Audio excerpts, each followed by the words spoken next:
Welcome to the तार education friends. तार education में आप सभी का स्वागत है। आज है 9 जून 2021। देखेंगे अब तक के सभी महत्वपूर्ण करंट अफेयर्स जो आपकी आगामी सभी परीक्षाओं के लिए अति महत्वपूर्ण होंगे।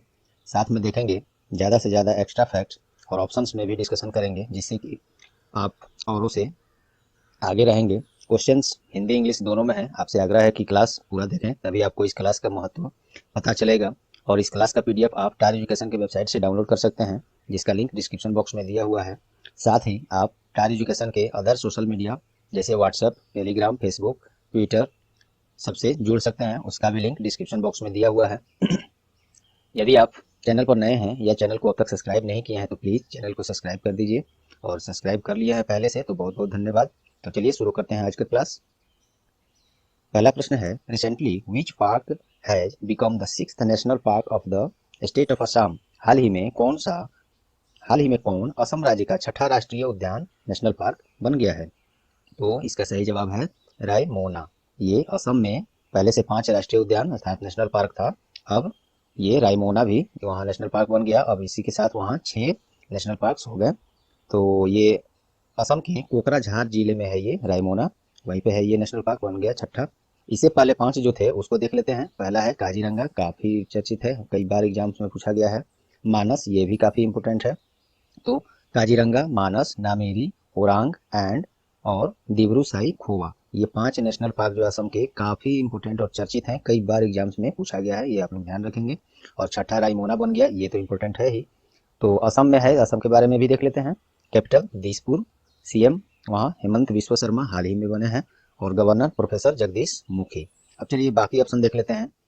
पापी कोंडा, ये भी नेशनल पार्क है, कहाँ है? तो ये आंध्र प्रदेश में है। वाल्मीकि नगर नेशनल पार्क, नगर यहाँ नहीं है, वाल्मीकि नेशनल पार्क ही लिखा जाता है वैसे। तो ये नेशनल पार्क कहाँ है? तो ये बिहार में है।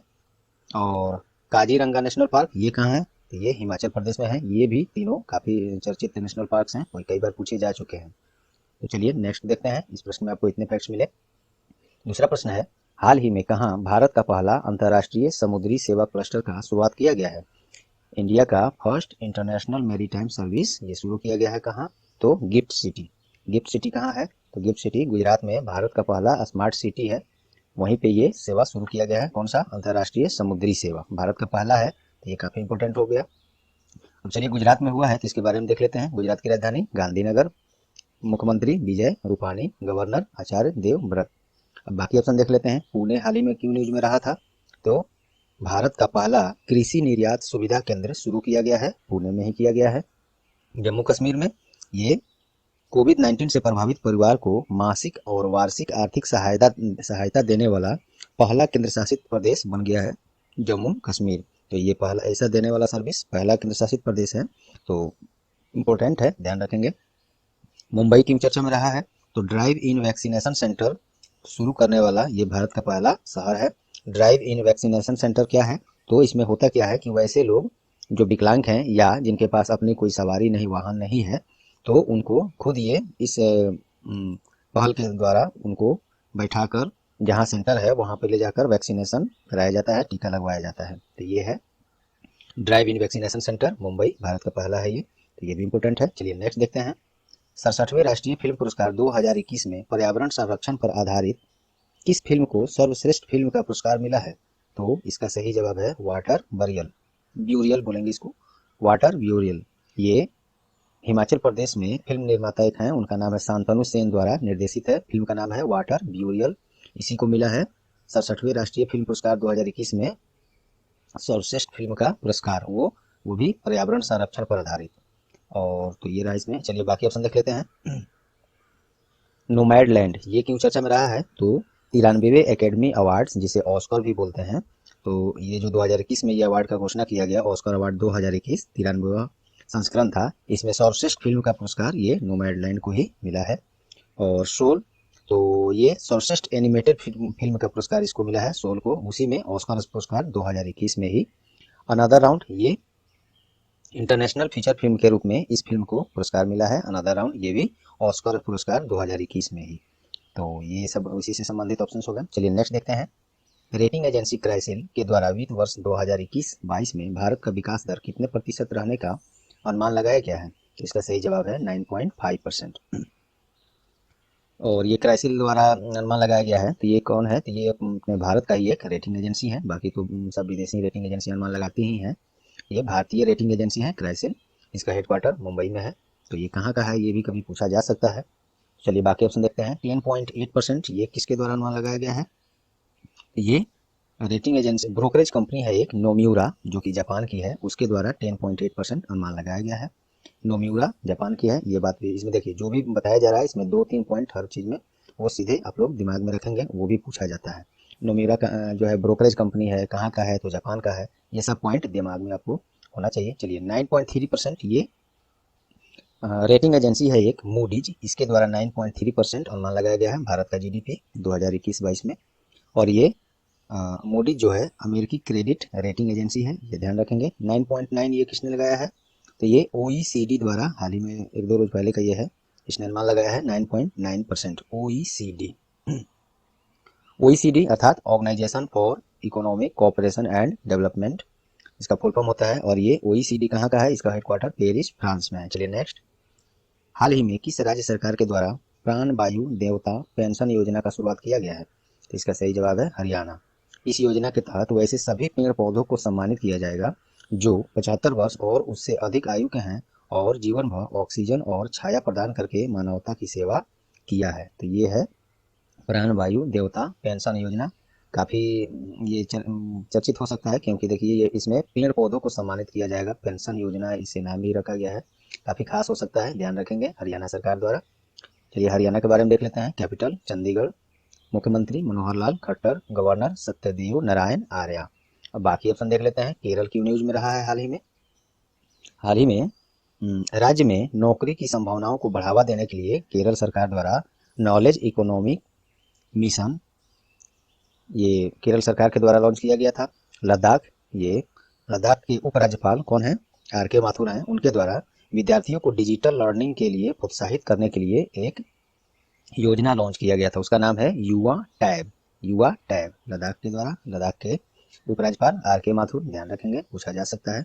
पंजाब, ये प्रत्येक महीने महिलाओं को मुफ्त में सैनिटरी पैड प्रदान करने के लिए एक योजना शुरुआत किया है उड़ान पंजाब सरकार द्वारा, उसका नाम है उड़ान। ये सब रहे इस प्रश्न से। चलिए हाल ही में किस दिन विश्व ब्रेन ट्यूमर दिवस मनाया गया? तो इसका सही जवाब है ये 8 जून को विश्व ब्रेन ट्यूमर दिवस मनाया गया। ये है क्या? तो एक प्रकार का काफ़ी घातक बीमारी है ये ब्रेन ट्यूमर, जिसमें बहुत मुश्किल होता है, बहुत खर्च होता है, बहुत मुश्किल होता है बचना। तो ये घातक बीमारी है जिसमें मस्तिष्क में कोशिकाओं की अनावश्यक वृद्धि हो जाती है। तो ये है विश्व ब्रेन ट्यूमर दिवस 8 जून को मनाया गया। बाकी ऑप्शन देख लेते हैं। 7 जून को क्या हुआ? विश्व खाद्य सुरक्षा दिवस 7 जून को मनाया गया है। और उसका थीम भी देख लीजिए, विश्व खाद्य सुरक्षा दिवस जो 7 जून को मनाया गया, उसका थीम है safe food today for a healthy tomorrow. और 5 जून को विश्व पर्यावरण दिवस मनाया गया है। इसका भी थीम था री इमेजिन, रिक्रिएट, रीस्टोर। ये विश्व पर्यावरण दिवस 5 जून को। 3 जून को विश्व साइकिल दिवस मनाया गया है, 3 जून को। चलिए नेक्स्ट, हाल ही में विश्व बैंक ने भारत में कोविड-19 से प्रभावित एमएसएमई क्षेत्र को पुनर्जीवित करने के लिए कितनी राशि की मंजूरी दिया है? तो ये $500 अमेरिकी डॉलर हुआ, इतना राशि देने का मंजूरी दिया है, वर्ल्ड बैंक ने दिया है। तो इसके बारे में देखते हैं। इसकी स्थापना जुलाई 1944 में, headquarter Washington DC, United states में। प्रेसिडेंट कौन है? डेविड मलपास हैं। और इसमें वर्ल्ड बैंक में सदस्य देशों की संख्या 189 है। प्रेसिडेंट याद रखेंगे डेविड मलपास। इधर एनटीपीसी में हर शिफ्ट तो नहीं, मतलब बहुत शिफ्ट में पूछा गया है ये। और ये बाकी सभी पॉइंट्स इसमें काफ़ी आवश्यक है। चलिए नेक्स्ट, हाल ही में अंतर्राष्ट्रीय फिल्म संगठन, फिल्म नहीं है, पुलिस है, सॉरी। हाल ही में अंतर्राष्ट्रीय पुलिस संगठन, जिसे इंटरपोल कहते हैं, के द्वारा लापता व्यक्तियों की पहचान हेतु कौन सी डाटाबेस लॉन्च किया गया है? तो इसका सही जवाब है आई फैमिलिया। फैमिली से बना है फैमिलिया, आई फैमिलिया, ये बनाया है इंटरपोल ने। इंटरपोल का फुल फॉर्म क्या होता है? The international criminal police organisation.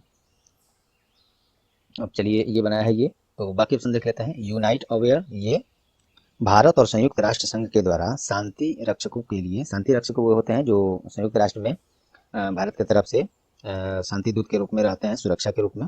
तो वो लोग होते हैं शांति रक्षक। तो उन्हीं के लिए एक मोबाइल टेक प्लेटफॉर्म लॉन्च किया गया है, उसी का नाम है यूनाइट अवेयर। और इस्लाम मैप क्या है, तो ये विभिन्न इस्लामिक स्थलों को दिखाने के लिए ऑस्ट्रेलिया सरकार ने एक मानचित्र लॉन्च किया है, उसी का नाम है इस्लाम मैप। और फेनग्यून 4B क्या है, तो ये हाल ही में चाइना द्वारा मौसम पूर्वानुमान, पर्यावरण और आपदा प्रबंधन में सहायता के लिए ये एक सैटेलाइट है, उसी का नाम है फेनग्यून 4B को लॉन्च किया है। इंटरपोल जिसका फुल फॉर्म होता है the international criminal police organization, स्थापना इसका 7 सितंबर 1923 को, हेडक्वार्टर लियोन फ्रांस में है। ये तीनों पॉइंट काफी इंपोर्टेंट है, ध्यान रखेंगे। हाल ही में किसे संयुक्त राष्ट्र महासभा के अध्यक्ष के रूप में चुना गया है, संयुक्त राष्ट्र का नहीं, ध्यान दीजिएगा, संयुक्त राष्ट्र का तो एंटोनियो गुटेरस हैं, ये हैं संयुक्त राष्ट्र महासभा अर्थात यूनाइटेड नेशन जनरल असेंबली के ये अध्यक्ष चुने गए हैं। कौन, अब्दुल्ला शाहिद। और अब्दुल्ला शाहिद कहाँ के हैं, तो मालदीव के विदेश मंत्री हैं वर्तमान में, उन्हीं को बनाया गया है यूनाइटेड नेशन जनरल असेंबली अर्थात संयुक्त राष्ट्र महासभा का अध्यक्ष। तो यूनाइटेड नेशन का है उससे संबंधित है, इसके बारे में देखते हैं। स्थापना 24 अक्टूबर 1945, हेडक्वार्टर न्यूयॉर्क, और सेक्रेटरी जनरल वही एंटोनियो गुटेरस हैं, काफी चर्चित ये भी प्रश्न है। चलिए बाकी ऑप्शन देखते हैं। टेड्रोस अधानोम, ये किसी न किसी अंतर्राष्ट्रीय संगठन के बाकी लोग हैं, जो आपको फायदा करेगा, जान लीजिए अभी। और लोगों को तीनों चारों सब पता भी होगा, वेरी गुड, पता है तो वो तो हो गए हुए। टेड्रोस अधानोम ये कौन है, तो ये WHO अर्थात वर्ल्ड हेल्थ ऑर्गेनाइजेशन, विश्व स्वास्थ्य संगठन के प्रेसिडेंट हैं टेड्रोस अधानोम।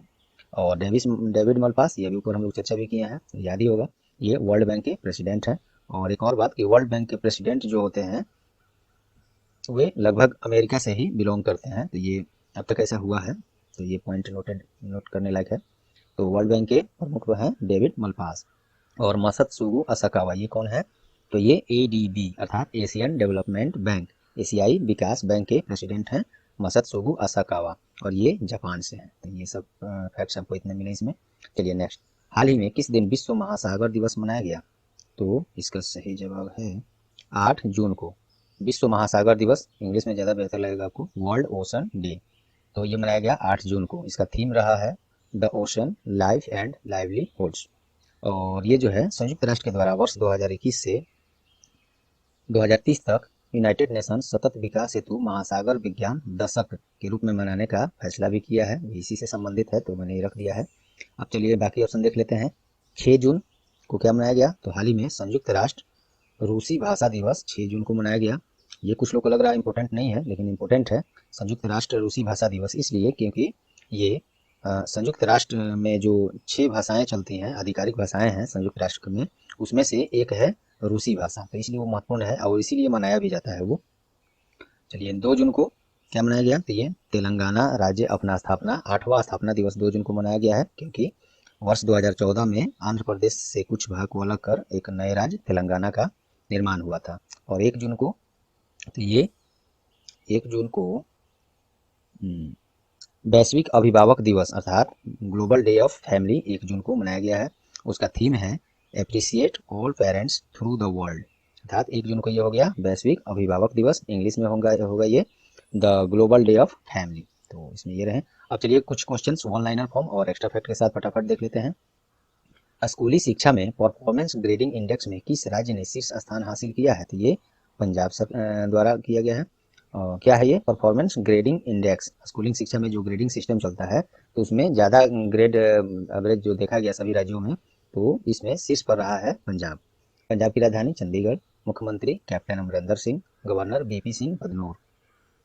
12वां क्वेश्चन देखते हैं। हाल ही में किस भारतीय एयरपोर्ट को नेट एनर्जी न्यूट्रल स्टेटस प्राप्त हुआ है, तो ये बेंगलुरु हवाई अड्डा है, जिसको बोलता नाम है उसका केम्पेगौड़ा अंतर्राष्ट्रीय हवाई अड्डा। आपको एग्जाम में अगर केवल बेंगलुरु एयरपोर्ट दिखे तो भी वही टिक करना है इस प्रश्न से संबंधित। हालांकि उस एयरपोर्ट का नाम केम्पेगौड़ा अंतर्राष्ट्रीय हवाई अड्डा है। क्या मिला है इसको, नेट एनर्जी न्यूट्रल स्टेटस इसको मिला है, और ये बेंगलुरु में है, कर्नाटक में। और ये इसलिए मिला है कि 2020-21 में इस हवाई अड्डे के द्वारा 22 लाख यूनिट ऊर्जा बचाया गया है। ये कैसे बचा होगा, तो सोलर का यूज़ करके, जहाँ बल्ब की ज़रूरत अन्य सब है वहाँ LED बल्ब लगाकर, और जैसे बहुत सारे हैं नियम कुछ, उसके द्वारा ये 22 लाख यूनिट ऊर्जा 2020-21 में बचाया है। और 22 लाख यूनिट का ऊर्जा का मतलब हो गया 9,000 फैमिलियों में लगभग 1 महीने तक बिजली जो है दिया जा सकता है। तो बताइए बहुत बड़ी बचत है, तो इसलिए इसको नेट एनर्जी न्यूट्रल स्टेटस प्राप्त हुआ है। चलिए नेक्स्ट, FIH हॉकी 5S विश्व कप के पहले संस्करण की मेजबानी किस देश द्वारा किया जाएगा? तो ये ओमान। ओमान की राजधानी कहाँ है? मस्कट। तो ये पहला संस्करण है, तो महत्वपूर्ण है। FIH हॉकी 5S ओमान में किया जाएगा और ये 2024 में खेला जाएगा। ओमान के, यहाँ पे मस्कट मैंने नहीं दिया है, तो ओमान में वो ज्यादातर हो सकता है, वहाँ की राजधानी मस्कट में खेला जाएगा। FIH से संबंधित है, तो इसको देख लेते हैं। FIH अर्थात इंटरनेशनल हॉकी फेडरेशन, इसकी स्थापना 7 जनवरी 1924, हेडक्वार्टर लॉजेन स्विट्जरलैंड में, और प्रेसिडेंट नरेंद्र ध्रुव बत्रा, जिसे नरेंद्र बत्रा कहते हैं, और ये भारतीय हैं, और हाल ही में इनका कार्यकाल फिर से 1 वर्ष के लिए बढ़ाया गया है, तो ये सब याद भी होगा आपको। चलिए नेक्स्ट, हाल ही में जारी एनीमिया मुक्त भारत इंडेक्स में किस राज्य ने शीर्ष स्थान हासिल किया है? तो ये किया है मध्य प्रदेश ने। एनीमिया क्या है? तो एनीमिया रोग, शरीर में रक्त की कमी होती है, तो इसमें टॉप किया है मध्य प्रदेश ने। चलिए नेक्स्ट, हाल ही में रिजर्व बैंक ऑफ इंडिया ने किस बैंक पर वित्तीय अनियमितताओं के कारण 6 करोड़ का दंड लगाया है? तो बैंक ऑफ इंडिया और पंजाब नेशनल बैंक पर। बैंक ऑफ इंडिया पर 4 करोड़ और PNB पर 2 करोड़ का दंड लगाया है। RBI ने लगाया है, तो उसके बारे में देखते हैं। हेडक्वार्टर मुंबई, इसकी स्थापना 1 अप्रैल 1935, राष्ट्रीयकरण 1 जनवरी 1949, गवर्नर शक्तिकांत दास, और ये 25वें गवर्नर हैं RBI के। उप गवर्नर, डिप्टी गवर्नर इसमें 4 होते हैं, Mahesh Kumar Jain, Michael Debabrata Patra, M Rajeshwar Rao, T Ravi Shankar, ये नए बनाए गए हैं। चलिए नेक्स्ट, पद्मश्री से सम्मानित असमिया साहित्यकार का निधन हो गया है, उनका नाम क्या है? डॉक्टर लक्ष्मण नंदन बोरा, ये असमिया साहित्यकार थे, इनको पद्मश्री से सम्मानित किया जा चुका था, इनका हाल ही में निधन हो गया। चलिए नेक्स्ट, हाल ही में किसे पापुआ न्यू गिनी में भारतीय उच्चायुक्त नियुक्त किया गया है? तो S इनबासेकर, ये पापुआ न्यू गिनी में भारतीय उच्चायुक्त अर्थात इंडियन हाई कमिश्नर नियुक्त किया गया है। अब कहीं कहीं आप लोग देखते होंगे भारतीय दूत या राजदूत, और कहीं देखते होंगे उच्चायुक्त अर्थात हाई कमिश्नर। तो ये हाई कमिश्नर वहाँ जाने जाते हैं जहाँ पे जिस भी देश पर कभी न कभी अंग्रेजों द्वारा, जो जैसे भारत पर भी अंग्रेजों का आधिपत्य रहा है कुछ दिन के लिए, कुछ साल के लिए, तो वैसे देश जहां अंग्रेजों का आधिपत्य रहा है, उस देश में भारत की तरफ से इंडियन हाई कमिश्नर नियुक्त किया जाता है अर्थात भारतीय उच्चायुक्त। और जिस देश पर अंग्रेजों का आधिपत्य नहीं रहा है कभी भी, तो वहां पे भारतीय राजदूत नियुक्त किए जाते हैं अर्थात एम्बेसडर नियुक्त किए जाते हैं। तो ये दोनों पॉइंट आप लोग एक्स्ट्रा ध्यान रखेंगे। चलिए, पापुआ न्यू गिनी में नियुक्त किए गए हैं S इनबासेकर, तो वहाँ की राजधानी क्या है? पोर्ट मोर्सेवी, करेंसी क्या है? पापुआ न्यू गिनियन कीना। कीना भी एग्जाम में दे सकता है और ये पूरा दे सकता है, तो ध्यान रखेंगे। चलिए, क्वेश्चन ऑफ द डे देखते हैं आज का। हाल ही में किस दिन विश्व खाद्य सुरक्षा दिवस मनाया गया है? शायद ये प्रश्न आज भी ऊपर मैंने चर्चा कर दिया, तो इसका जवाब आप लोग कमेंट में जरूर देंगे। तो चलिए दोस्तों, उम्मीद करता हूँ आज का क्लास आपको परीक्षा उपयोगी लगी होंगी। यदि हाँ, तो प्लीज़ वीडियो को लाइक कर दें और वीडियो को ज़्यादा से ज़्यादा अन्य दोस्तों के साथ शेयर करके टार एजुकेशन का सहायता करें, क्योंकि आप लोग की सहायता से ही ये प्लेटफॉर्म आगे बढ़ सकता है। और चैनल पर आप नए हैं या चैनल को अब तक सब्सक्राइब नहीं किए हैं, तो अभी सब्सक्राइब बटन दबा दीजिए, और सब्सक्राइब कर लिए हैं तो बहुत बहुत धन्यवाद, और बेल आइकन भी दबा दें, जिससे आगे आने वाले सभी महत्वपूर्ण क्लास के नोटिफिकेशन आपको सबसे पहले मिले। तो चलिए दोस्तों, ये रहा आज का क्लास, मिलते हैं अगले क्लास में। All the best.